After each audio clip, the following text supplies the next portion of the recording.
Assalamualaikum warahmatullahi wabarakatuh. Perkenalkan, nama saya Mela Agustina Anggraini dengan nomor NIM 220094 dari Prodi Manajemen Universitas Primagraha. Di sini saya akan menjawab soal dalam mata kuliah Ekonomi dan Lembaga Islam dengan dosen pengampu Ibu Risa Nurzana, SEMM. Baiklah, langsung saja kita ke soal yang pertama. Bagi hasil merupakan solusi bagi seseorang yang berkeinginan menjalankan ekonomi syariah.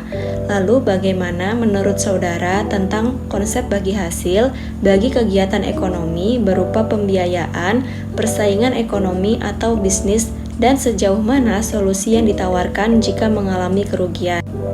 Jawabannya, menurut saya, konsep bagi hasil dalam kegiatan ekonomi berupa pembiayaan adalah merupakan pembiayaan yang dananya diberikan oleh pemilik modal kepada nasabah sebagai pengelola dana tersebut.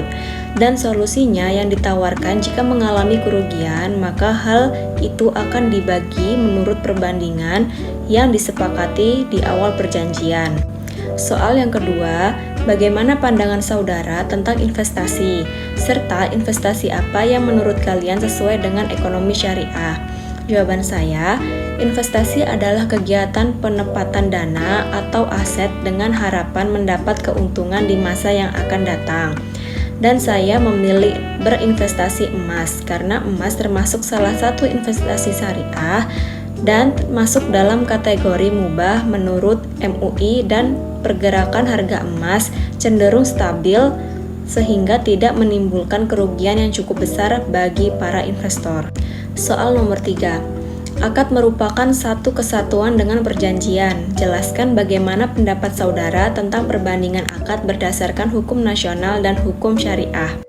Jawaban saya, akad berdasarkan hukum nasional mencakup kesepakatan para pihak yang dipertimbangkan sesuai dengan hukum dan persyaratan yang ada di negara tertentu. Sedangkan akad berdasarkan syariah adalah perjanjian yang disepakati sesuai dengan syariah Islam dan tidak melanggar larangan syariah. Dan soal yang terakhir, jelaskan kedudukan Dewan Syariah Nasional MUI bagi perbankan syariah, asuransi syariah, dan pasar modal syariah. Jawaban saya, kedudukan Dewan Syariah Nasional MUI bagi perbankan syariah adalah mengeluarkan fatwa atas jenis-jenis kegiatan, produk dan jasa keuangan syariah, serta mengawasi penerapan fatwa dimaksud oleh lembaga-lembaga keuangan syariah. Selanjutnya, kedudukan Dewan Syariah bagi asuransi syariah, yaitu bertanggung jawab memastikan bahwa semua produk dan sistem operasional asuransi syariah berjalan sesuai dengan prinsip syariah. Dan yang terakhir, kedudukan Dewan Syariah bagi pasar modal syariah adalah mengatur penerapan prinsip syariah di pasar modal syariah dan menerbitkan fatwa yang berhubungan dengan kegiatan yang ada di pasar modal syariah. Demikian jawaban dari saya dalam mata kuliah Ekonomi dan Lembaga Islam. Mohon maaf bila ada kurang dan perkataan yang salah. Wassalamualaikum warahmatullahi wabarakatuh.